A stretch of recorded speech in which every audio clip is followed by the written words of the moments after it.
जीजी एरा सुनते सुनते आप लोग भी थक चुके होंगे। ये गौतम गंभीर एरा नहीं, ये गुड़ गोबर एरा है।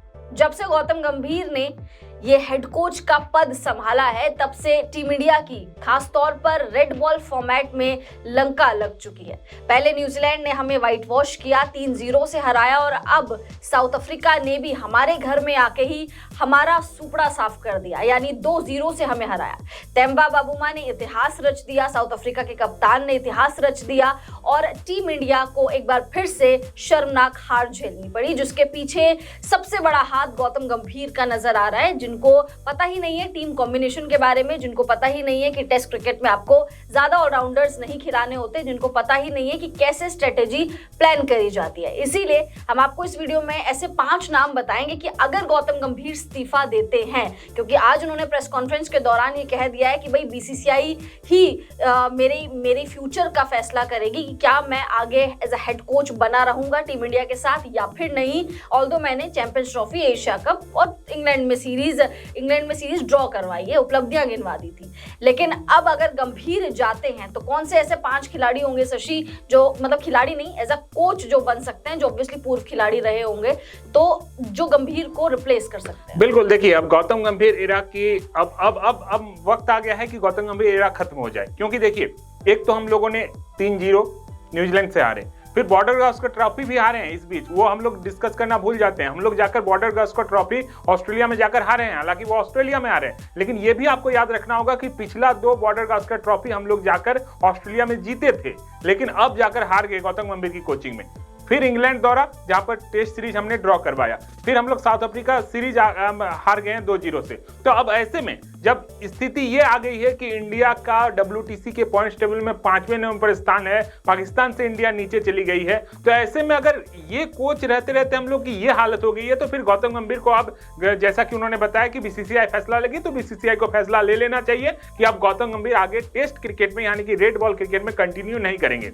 जब गौतम गंभीर कंटिन्यू नहीं करेंगे तो फिर वो 5 खिलाड़ी कौन है, 5 पूर्व खिलाड़ी आप कह सकते हैं कि कौन है जो कि गौतम गंभीर की जगह ले सकते हैं। मतलब 5 सबसे बड़े दावेदार की मैं बात कर रहा हूं, और वो 5 बड़े दावेदार एक एक करके मैं आपका नाम बताने जा रहा हूं कि ये 5 बड़े खिलाड़ी हैं जो अभी फिलहाल गौतम गंभीर को रिप्लेस कर सकते हैं और सबसे बेहतरीन ऑप्शन भी हो सकते हैं, और उनकी कोचिंग में इंडिया फिर आगे की ओर बढ़ेगी, ये हमारा भी मानना है। तो वो 5 खिलाड़ी कौन है, चलिए एक एक करके बता देते हैं। देखिए इसमें पहला नाम जो है वो पहला नाम है सौरव गांगुली। निश्चित तौर पर सौरव गांगुली इंडिया के अगले हेड कोच हो सकते हैं अगर गौतम गंभीर को बीसीसीआई सैक करती है तो। सौरव गांगुली जो अभी south Africa T20 team Pretoria Capitals के हेड कोच हैं, गौतम गंभीर के बाद टीम इंडिया के अगले भारतीय कोच बन सकते हैं। प्रिटोरिया के अलावा गांगुली ने 2019 में दिल्ली कैपिटल्स के लिए सलाहकार के तौर पर काम किया, पूर्व कप्तान, फिर 2024 में एक मेंटर के तौर पर टीम में शामिल हुए। उन्होंने 2023 WPL में और 2024 WPL और IPL में DC यानी कि दिल्ली कैपिटल्स के लिए क्रिकेट डायरेक्टर के तौर पर भी काम किया।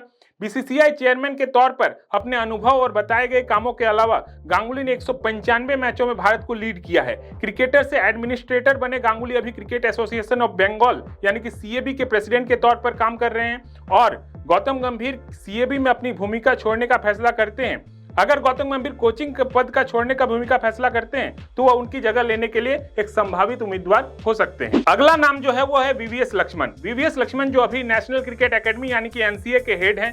कई मौकों पर वह भारत के लिए बैकअप हेड कोच के तौर पर काम कर चुके हैं। 51 साल के लक्ष्मण ने 2022 में टीम को 3 बार कोचिंग दी, आयरलैंड में T20Is में, एशिया कप में और व्हाइट बॉल सीरीज के लिए न्यूजीलैंड टूर के दौरान।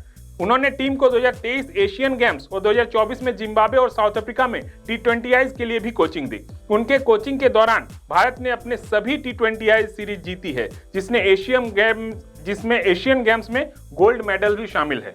अगले खिलाड़ी हैं विदेशी कोच के तौर पर हो सकते हैं जिम्बाब्वे के पूर्व कप्तान एंडी फ्लावर। जिम्बाब्वे के पूर्व कप्तान एंडी फ्लावर को दुनिया भर की कई टीमों के साथ कोचिंग का सालों का अनुभव है, जिसमें 3 IPL फ्रेंचाइजी के साथ काम करना भी शामिल है। Punjab Kings, Lucknow super giants और रॉयल चैलेंजर्स बेंगलुरु। 2025 में हेड कोच के तौर पर ट्रॉफी भी जीती थी रॉयल चैलेंजर्स बेंगलुरु ने। 57 साल के फ्लावर ने 2007 से 2014 तक इंग्लैंड की नेशनल टीम के लिए कई रोल का भी काम किया है। उनके समय में इंग्लैंड ने 3 बार एशेज जीती।